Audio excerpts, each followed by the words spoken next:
Baik, bismillahirrahmanirrahim. Assalamualaikum warahmatullahi wabarakatuh. Selamat sore teman-teman semuanya. Semoga semua dalam keadaan sehat.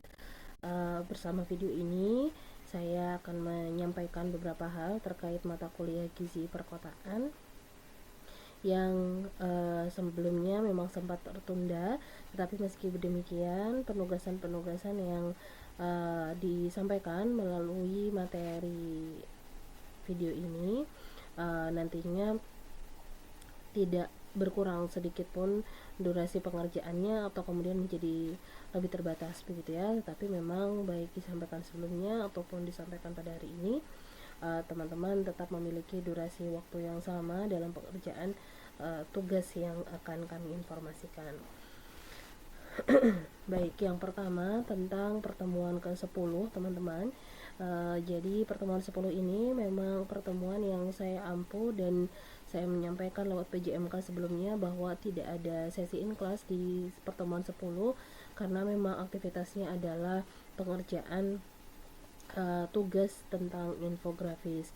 Nah, tugas infografis ini nantinya akan dikerjakan oleh kelompok kecil yang terbagi setiap kelompoknya terdiri dari 2-3 mahasiswa.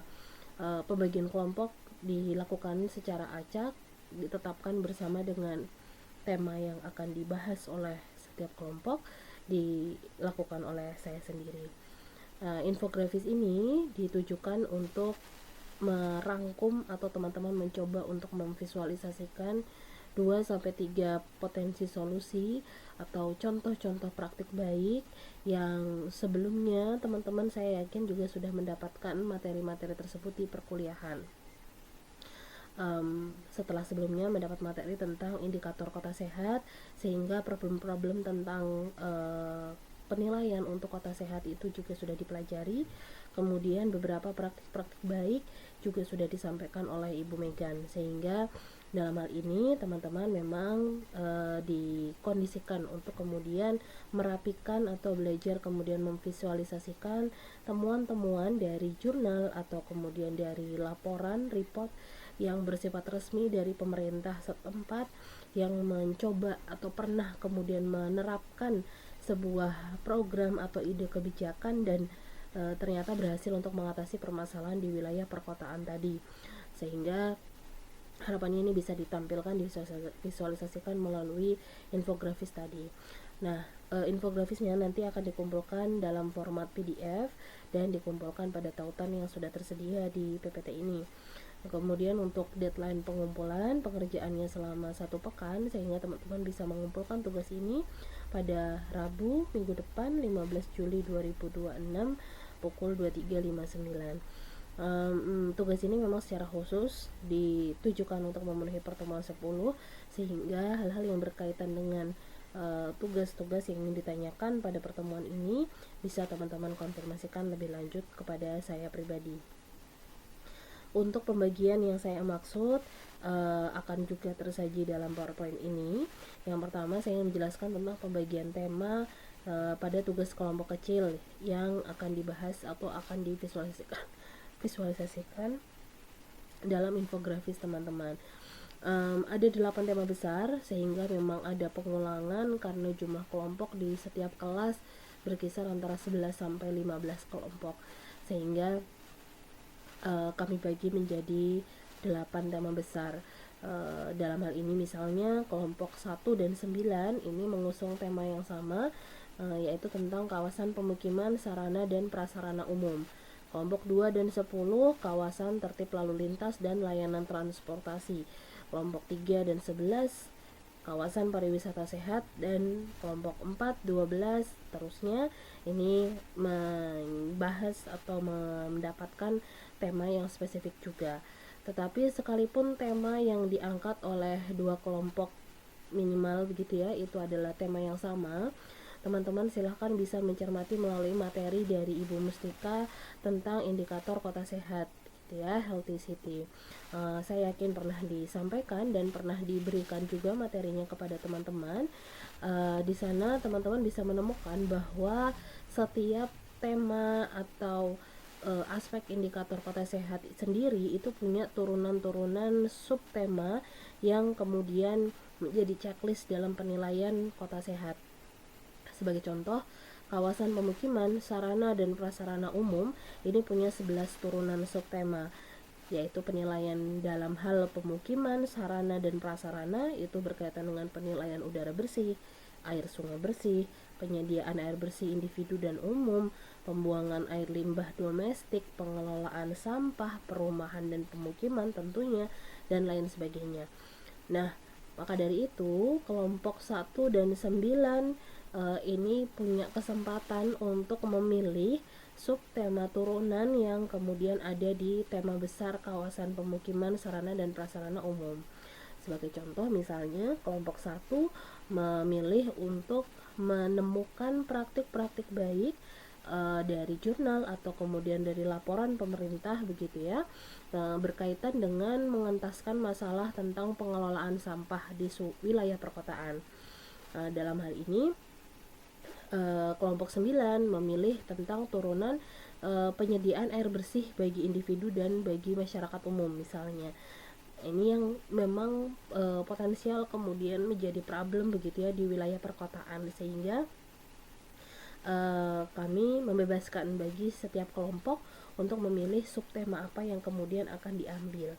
Begitu juga karena kelompok 1 dan 9 ada di kelas A, B dan C begitu ya. Jadi mungkin saja teman-teman kemudian akan memilih tema yang berbeda, itu pun masih sangat memungkinkan karena di setiap tema besar itu punya subtema yang cukup banyak gitu. Sebagai contoh lagi misalnya untuk kelompok 2 dan kelompok 10 begitu ya. Kelompok 2 dan 10 ini mendapat pembagian tema tentang kawasan tertib lalu lintas dan layanan transportasi. Nah, kelompok 2 mungkin saja memilih subtema turunan berupa penataan tentang tingkat kemacetan, pengaturan jalur kendaraan begitu ya. Sedangkan kelompok 10 misalnya memilih tentang layanan angkutan umum. Nah, ini dua indikator subindikator yang kemudian berbeda, dan setiap wilayah begitu ya, atau kemudian negara atau daerah itu mungkin mereka pernah menerapkan praktik baik yang ternyata solutif untuk mengatasi problem-problem tadi. Nah, tinggal teman-teman kemudian mengumpulkan dan kemudian menyajikan itu dalam bentuk infografis. Ya, begitu juga nantinya dengan kawasan pariwisata sehat, teman-teman yang mendapat kawasan industri dan perkantoran sehat, kawasan pertambangan sehat, kawasan hutan sehat, lalu ketahanan pangan dan gizi, lalu tema terakhir kehidupan masyarakat yang sehat mandiri. Nah, jadi turunan-turunan tersebut bisa dijadikan pegangan untuk setiap kelompok memilih dan menetapkan problem yang kemudian nanti akan dijawab dengan desain infografis hasil kumpulan praktik-praktik baik dalam mengatasi masalah tersebut di kota-kota besar yang ada kemudian di baik itu di Indonesia maupun di negara lain. Nah, untuk itu kami harap dari pengantar tadi teman-teman cukup memahami begitu ya, bahwa penetapan tema ini hanya tema besar, sehingga untuk setiap kelompok kami bebaskan untuk memilih subtema turunan dari setiap indikator yang sudah terbagi tadi. Kemudian untuk pembagian kelompoknya, karena setiap kelompok terdiri dari 2-3 mahasiswa, sehingga dari kelas A sendiri ini terbagi menjadi 14 kelompok. Kemudian untuk kelas B terbagi menjadi 15 kelompok. Kemudian untuk kelas C terbagi menjadi 11 kelompok. Ya, setiap kelompok kecil nantinya cukup untuk mengerjakan satu infografis, dan yang mengumpulkan dalam tautan cukup salah satu anggota saja. Tidak perlu 2 atau ketiganya gitu ya. Jadi salah satu anggota saja. Silakan untuk mengumpulkan, dan desain infografisnya kami bebaskan atau beragam, yang penting format pengumpulannya dalam bentuk PDF.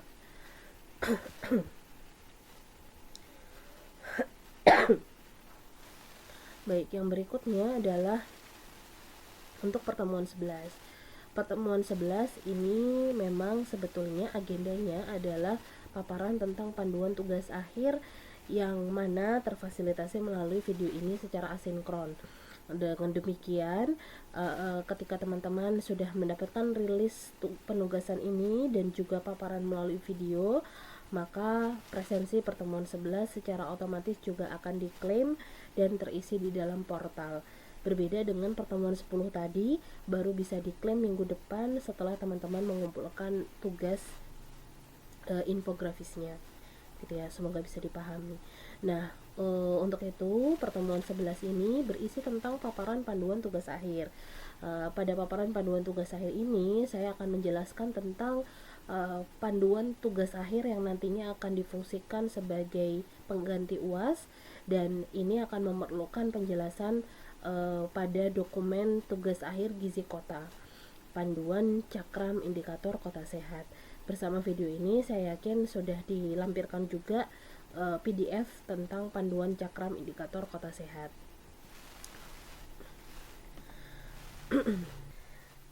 Baik, ya teman-teman, berikut adalah dokumen panduan pengisian cakram indikator kota sehat yang akan menjadi pegangan teman-teman dalam mengerjakan tugas akhir dari mata kuliah gizi perkotaan.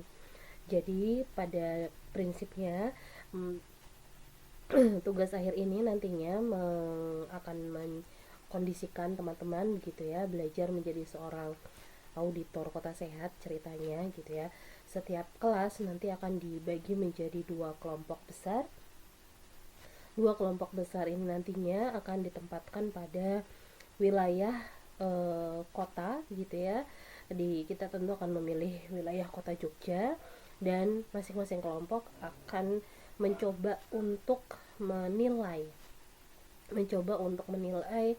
beberapa indikator kota sehat yang nantinya ada daftarnya di dalam panduan ini, dan kami mencoba untuk menempatkan teman-teman pada beberapa kecamatan yang ada di wilayah perkotaan.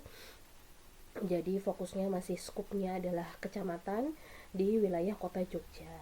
Sekalipun teman-teman dalam hal ini ditempatkan di wilayah kecamatan, tapi bukan berarti teman-teman kemudian harus secara formal untuk mendatangi atau kemudian meminta izin kepada camat setempat begitu ya. Tetapi memang karena aktivitas dari peninjauan indikator kota sehat nantinya ini bisa dilakukan melalui observasi yang sifatnya bisa teman-teman lakukan begitu ya, secara garis besar. Jadi tidak perlu kemudian sampai melakukan peninjauan ke rumah tangga atau kemudian teman-teman meminta izin ibaratnya secara formal di wilayah kecamatan tersebut, karena area-areanya pun yang kemudian kami coba untuk pilihkan ini area-area yang umum biasanya memang padat penduduk, atau kemudian di wilayah tengah kota, atau kemudian di tempat-tempat yang areanya itu memiliki tempat wisata yang biasanya menjadi kunjungan. Sehingga maksud kami adalah setiap kelompok yang kemudian hadir melakukan observasi tentang kota sehat, indikator kota sehat lewat cakram indikator kota sehat nantinya, ini teman-teman tetap bisa melakukan secara bebas begitu ya, dengan tetap memperhatikan kaidah-kaidah dalam observasi secara akademis gitu ya. Berarti maksud kami adalah misalnya ketika teman-teman mendokumentasikan beberapa spot-spot di saat mengumpulkan data-data tentang kota sehat ini, tidak kemudian secara langsung misalnya menampilkan wajah penduduk setempat misalnya gitu ya, atau kemudian memilih temuan-temuan yang kemudian bisa dipotret secara langsung tanpa perlu kemudian menunjukkan identitas warga setempatnya. Itu harapan kami gitu ya. Saya akan masuk ke panduan pengisian cakram indikator kota sehat. Jadi teman-teman, dalam pengisian cakram indikator kota sehat ini nantinya teman-teman mengisi alat atau instrumen ini secara mandiri maupun melalui proses diskusi bersama anggota lain dalam kelompok. Karena ini dibagi secara berkelompok, tentu melalui proses diskusi. Dan teman-teman bisa menyepakati spot-spot mana yang kemudian akan menjadi titik-titik observasi yang dibagi dalam kelompok kalian masing-masing begitu ya, karena jumlah setiap anggota dalam setiap kelompok ini cukup besar. Jadi kami berharap 8 indikator yang nantinya akan teman-teman nilai begitu ya, ini bisa didistribusikan secara dalam kelompok-kelompok yang lebih kecil lagi gitu ya. Nah, nanti teman-teman tugasnya adalah mencatat skor untuk setiap tema indikator, dan cakram ini bisa digunakan untuk membantu menilai skala pencapaian dalam 8 indikator kota sehat. Karena alat ini menggunakan sistem penilaian dalam bentuk rating skala 1 hingga 5 dengan ketentuan skor 1 berarti masih terdapat banyak ruang untuk perbaikan, sedangkan skor 5 menandakan bahwa hanya perlu sedikit perbaikan saja pada aspek tersebut. Jika penilaian dilakukan secara berkelompok, teman-teman tentu wajib untuk menyepakati terlebih dahulu dalam kelompoknya berapa skor pada indikator tertentu gitu ya. Misalnya indikator transportasi publik ini ada yang merating skor 1, ada yang merating skor 2, ada yang 3. Karena bervariasi, maka silahkan disepakati mana yang paling betul-betul mendekati dengan skor atau kenyataan yang ada di lapangan. Ya, kemudian kalau sudah skor dari setiap aspek tadi akan diplotting dalam cakram yang kemudian teman-teman akan belajar untuk menghubungkan titik-titiknya, yang nanti kemudian secara visualisasi kita jadi bisa melihat mana area yang kemudian paling perlu mendapat perbaikan, mana area-area yang kemudian di kecamatan tersebut sudah sangat baik dan hanya tinggal sedikit perbaikan saja.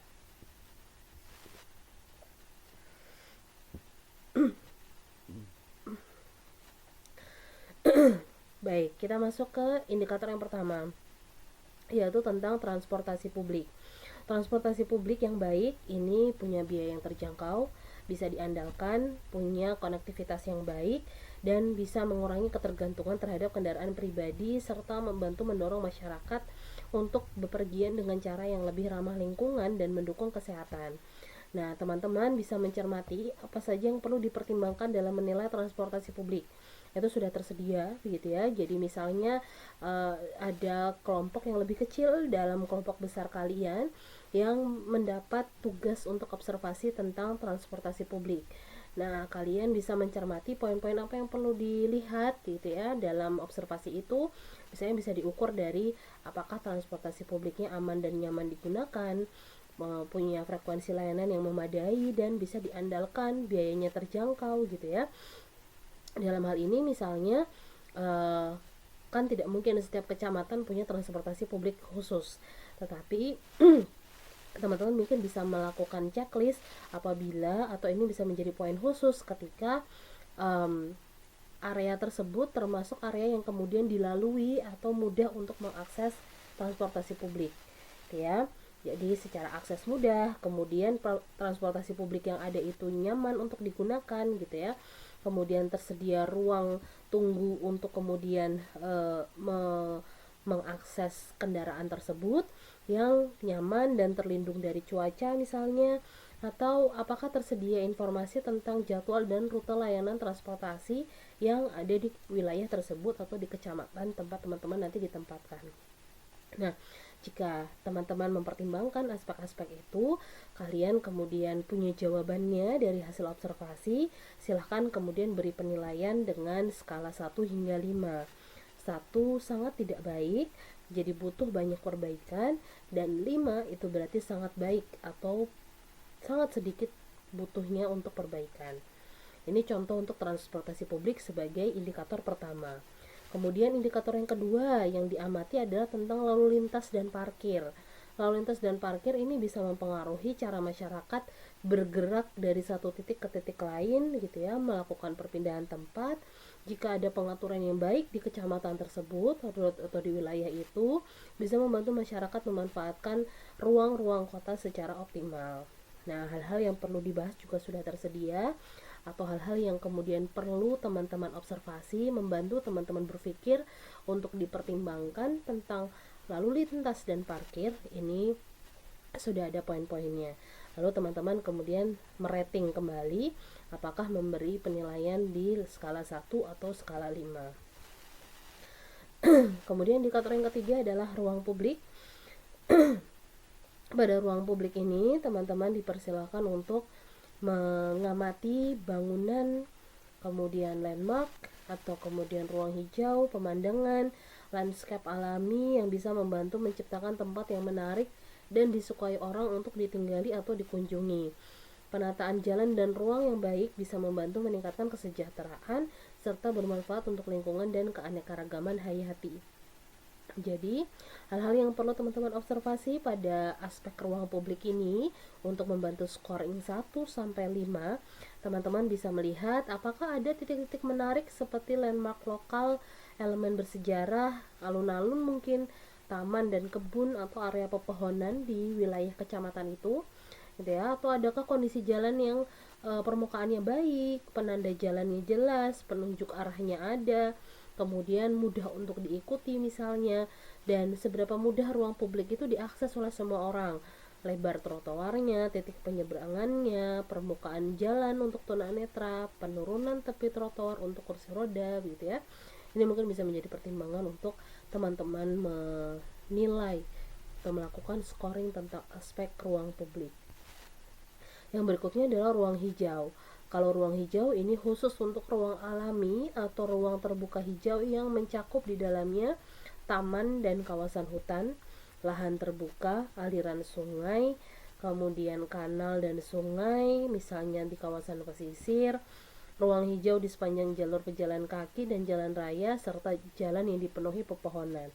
Seberapa banyak sih di kecamatan yang teman-teman ditempatkan nantinya, begitu ya, teman-teman memiliki melakukan observasi kecamatan tersebut memiliki ruang-ruang hijau untuk menjadi tempat refreshing atau kemudian tempat yang aman, nyaman dan mudah dijangkau oleh masyarakat, ya. Kemudian bisa dipakai untuk mereka menikmati bersama hewan peliharaan, menggunakan kereta bayi, berjalan-jalan atau bersepeda, begitu ya. Dan juga cocok atau bisa dimanfaatkan juga oleh penyandang disabilitas, ya. Jadi sudah mempertimbangkan aspek inklusivitas misalnya.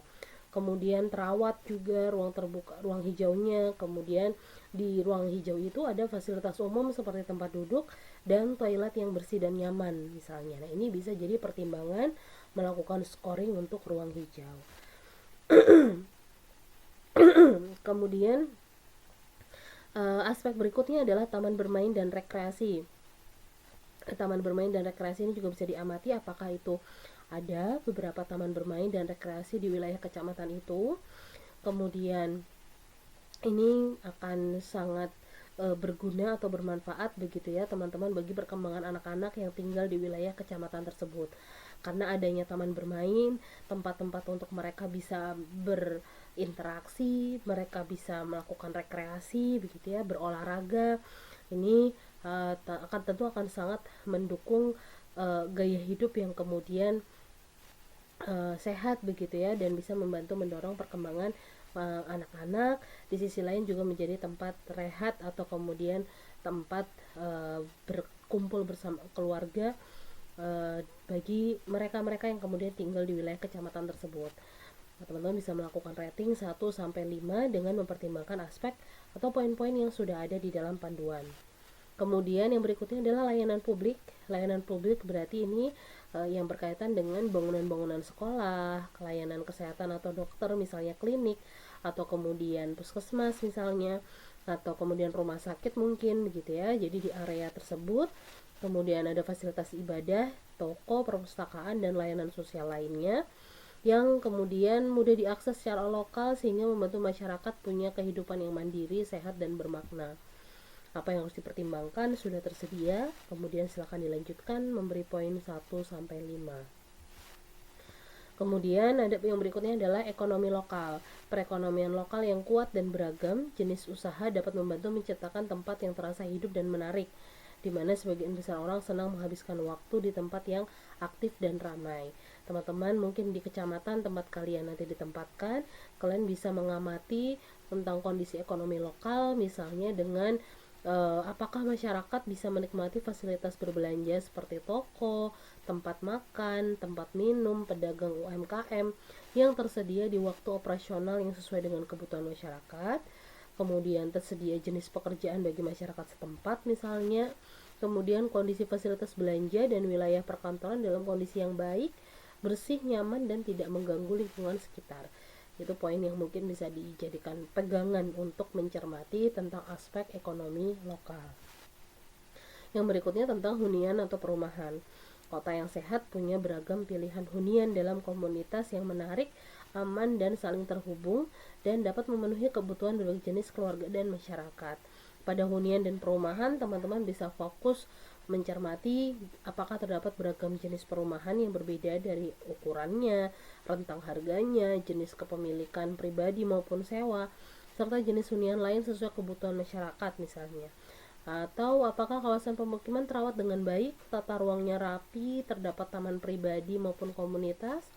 Apakah kawasan pemukiman termasuk yang aman dari ancaman seperti cuaca, risiko banjir, kebisingan, dan gangguan serta beragam kriminalitas. Ini bisa menjadikan pegangan teman-teman untuk menilai poin 1-5 tentang aspek hunian atau perumahan. 8 aspek tadi nantinya akan teman-teman lakukan scoring gitu ya. Semakin kecil skornya karena paling banyak perbaikan, maka diberi titik pada lingkaran terkecil yang ada di dalam cakram tersebut. Jadi teman-teman kalau di sini mencermati, misalnya untuk transportasi publik ini mendapat titik atau skor 1. Tapi untuk lalu lintas dan parkir ini skornya 2. Kemudian untuk ruang publik mendapat skor 2. Kemudian untuk ruang hijau tapi mendapat skor 5 misalnya, karena yang sudah sangat baik begitu ya. Kemudian taman bermainnya dapat skor 4 gitu ya. Kemudian pelayanan publik dapat skor 3, ekonomi lokal skornya 2, hunian atau perumahan mendapat skor 1 misalnya. Nah, nanti kan masing-masing punya titik sendiri untuk setiap indikator. Nah, titik-titik skor yang berbeda tadi teman-teman hubungkan satu persatu seperti contoh yang tadi ada di halaman kedua, sehingga nantinya akan terbentuk cakram begitu ya, atau kemudian titik-titik yang terhubung, dan kita bisa melihat akhirnya mana yang paling unggul sih aspek indikator kota sehat yang sangat baik di kecamatan tersebut, mana yang paling lemah di kecamatan tersebut dan paling butuh perbaikan. Ya, ini akan terlihat atau bisa teramati lewat cakram ini. Begitu ya, teman-teman. Kemudian kalau teman-teman sudah melakukan kunjungan lapangan, melakukan survei observasi dari 8 indikator tadi, lalu kemudian silahkan berembuk bersama kelompoknya menetapkan hasil pada cakram tadi. Kemudian teman-teman akan menyusun report atau kemudian laporan dalam kelompok. Laporan analisisnya ini nanti digunakan sebagai bentuk pertanggungjawaban pelaksanaan audit kota sehat yang telah disusun berdasarkan panduan cakram indikator kota sehat tadi. Laporan ini nantinya juga dijadikan pegangan teman-teman untuk acuan mengembangkan video elevator pitch sebagai output lain dari tugas akhir mata kuliah gizi perkotaan. Untuk membantu penyusunan laporan, teman-teman bisa menyusun mengikuti template laporan yang kami sediakan, terlampir juga dalam panduan ini dengan ketentuan umum, menggunakan bahasa Indonesia formal yang jelas begitu ya, dengan font Times New Roman, ukuran 12, spasi 1,5, kertas A4, kemudian margin 4433. Batasan kata menyesuaikan setiap aspek analisis pada template yang disediakan. Nanti kita cermati satu persatu. Kemudian template mutlak digunakan dan tidak boleh diedit, direvisi, dimodifikasi oleh mahasiswa. Nah, jadi tidak boleh ditambahkan ataupun dikurangi gitu ya beberapa bagiannya, tapi formatnya sudah seperti itu. Oke, formatnya seperti ini teman-teman, template laporan atau report hasil dari aktivitas audit kota sehat yang dilakukan gitu ya. Jadi tidak ada teman-teman tidak perlu menyusun cover secara khusus begitu ya, langsung dalam bentuk worksheet seperti ini saja. Tim pelaksana namanya siapa, nama, NIM, kemudian wilayah suburbannya nanti silahkan untuk disertakan sesuai dengan penempatan teman-teman begitu ya, mendapat wilayah kecamatan mana. Kemudian tanggal pelaksanaan audit, kapan teman-teman melakukan kunjungan.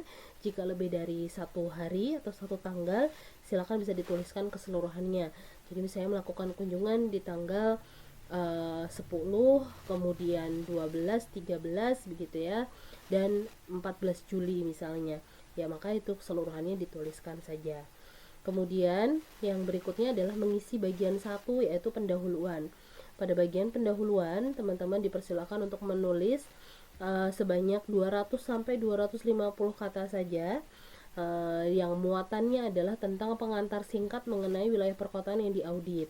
Bisa merujuk pada pertanyaan seperti apa karakteristik umum dari wilayah yang diaudit, apa karakteristik umum yang teman-teman jumpai, gambaran sosiodemografis dan kesehatan di wilayah atau kecamatan tempat teman-teman ditempatkan ini seperti apa gitu ya. Ini bisa diakses lewat website kecamatan gitu ya secara resmi untuk teman-teman lihat data-data yang berkaitan dengan kependudukan yang ada di kecamatan tersebut.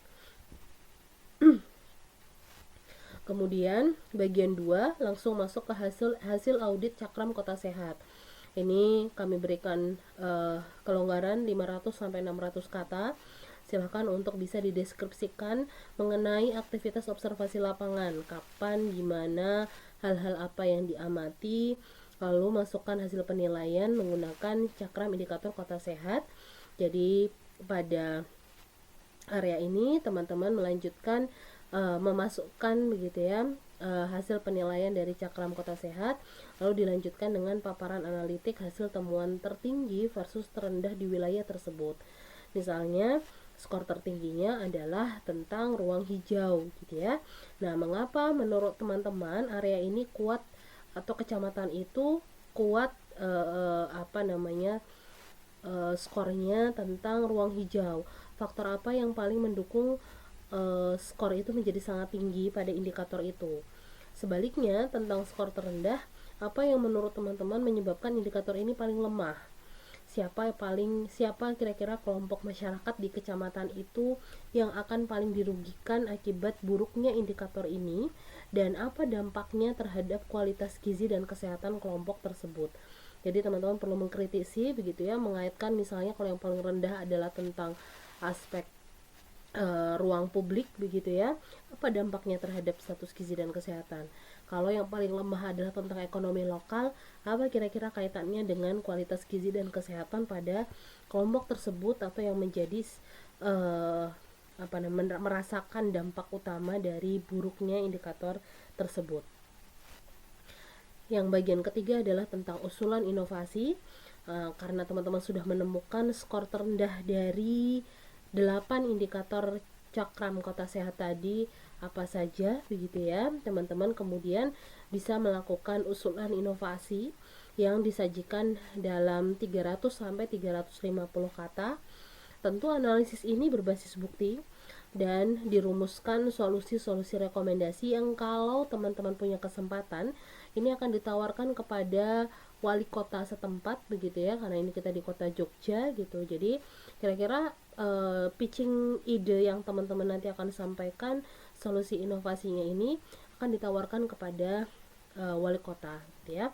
Solusi ditujukan untuk meningkatkan kualitas indikator terlemah yang teman-teman temukan dari hasil audit Cakram Indikator Kota Sehat yang sebelumnya sudah teman-teman bahas di bagian 2.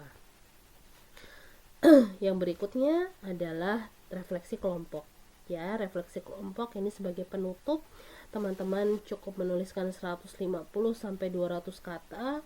Jadi menjawab pertanyaan secara jujur setelah melakukan audit langsung di lapangan.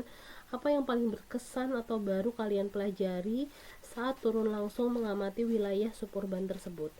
Dan bagaimana aktivitas audit ini mengubah cara pandang teman-teman mengenai hubungan antara tata kota, lingkungan fisik dengan status gizi masyarakat setempat? Seberapa sebenarnya relevannya gitu ya, ketika ruang publik itu berantakan, ruang hijau itu tidak ada, ekonomi lokal ini tidak dimanage dengan baik gitu ya, itu bisa mempengaruhi status gizi atau kesehatan masyarakat setempat. Teman-teman bisa membantu untuk merefleksikan itu secara dalam kelompok tentunya begitu ya, dan menuliskan dalam kalimat. Terakhir kemudian silahkan ditutup dengan daftar pustaka. dituliskan begitu ya, sesuai dengan urutan pustaka-pustaka yang digunakan gitu ya, urutan pensitasian. Jadi nanti disajikan dalam format apa. Lalu lampiran, teman-teman juga bisa menyertakan lampiran dengan berisi dokumentasi pelaksanaan audit, dokumen infrastruktur yang relevan menjadi bukti audit gitu ya. Jadi footage yang teman-teman hasilkan dari proses kunjungan lapangan gitu ya, itu silahkan bisa didokumentasikan dan menjadi bahan lampiran dari report ini ya. Ini output yang pertama teman-teman dari hasil tugas Cakram Indikator Kota Sehat. Nah, output yang kedua ini adalah rubrik penilaian ya. Rubrik penilaiannya bisa menjadi pegangan teman-teman sehingga harapannya laporan yang teman-teman kumpulkan ini berkualitas dan bisa mendapatkan nilai terbaik nantinya. Yang output yang kedua adalah tentang video elevator pitch. Jadi teman-teman belajar untuk membuat video elevator pitch berdurasi 3 menit yang ditujukan kepada stakeholder lokal, dalam hal ini adalah Bapak Wali Kota. Pitch ini harus menjelaskan ide atau rekomendasi atau inovasi yang teman-teman usulkan berdasarkan hasil laporan. Jadi dua output ini tidak akan terpisah satu sama lain, melainkan apa yang sudah teman-teman tulis di dalam report ini menjadi bahan untuk divisualisasikan atau ditampilkan dalam bentuk video yang disebut sebagai video elevator pitch. Teman-teman bisa googling, bisa cari contoh-contoh gitu ya. Ini durasinya masih cukup panjang, 3 menit. Biasanya untuk elevator pitch sekitar 30 detik atau kalau tidak 1 menit rata-rata ya. Tujuan utama dari pitch ini adalah meyakinkan stakeholder lokal agar mau mengadopsi inovasi, ide, rekomendasi yang teman-teman tawarkan sebagai solusi untuk meningkatkan status kesehatan populasi di perkotaan sesuai dengan hasil laporan. Elevator pitch ini merupakan presentasi singkat yang menarik, mudah diingat, dan padat. Jadi pitch ini memang sifatnya persuasif, ajakan gitu ya, dan harus mampu menjelaskan inovasi yang berbasis bukti, punya tujuan yang jelas mengapa inovasi ini penting, bisa menunjukkan dengan jelas kenapa inovasi itu penting, dan menjelaskan bagaimana inovasi tersebut bisa mengatasi hambatan yang dihadapi kelompok sasaran dalam menghadapi isu public health di wilayah perkotaan. Nah, ada beberapa tips ya agar video elevator pitch ini efektif. Teman-teman bisa mulai teman-teman bisa mulai dengan menyajikan masalah gitu ya. Jadi kasih hooknya ke penonton, tunjukkan urgensi masalahnya, jelaskan solusi atau inovasi Anda secara sederhana, gunakan data atau bukti pendukung dari hasil laporan, lalu tunjukkan dampak nyata bagi masyarakat kalau inovasi itu diterapkan, dan tutup dengan ajakan atau rekomendasi yang kuat yang kita sebut sebagai call to action. Nah, berikut adalah ketentuan tugas video elevator pitch. Teman-teman bisa baca baik-baik begitu ya. Dengan ketentuan umum, durasi video maksimal 3 menit dengan target audiens nantinya merupakan stakeholder lokal, bupati atau wali kota. Boleh menggunakan maksimal 1 slide PowerPoint untuk mendukung presentasi, tapi ini opsional, tidak wajib. Kemudian video dominan visual wajah dan isi konten, slide hanya pendukung atau background saja. Pilih bentuk penyampaian yang menurut teman-teman paling persuasif, dan mahasiswa wajib terlihat atau terdokumentasi secara visual selama rekaman berlangsung.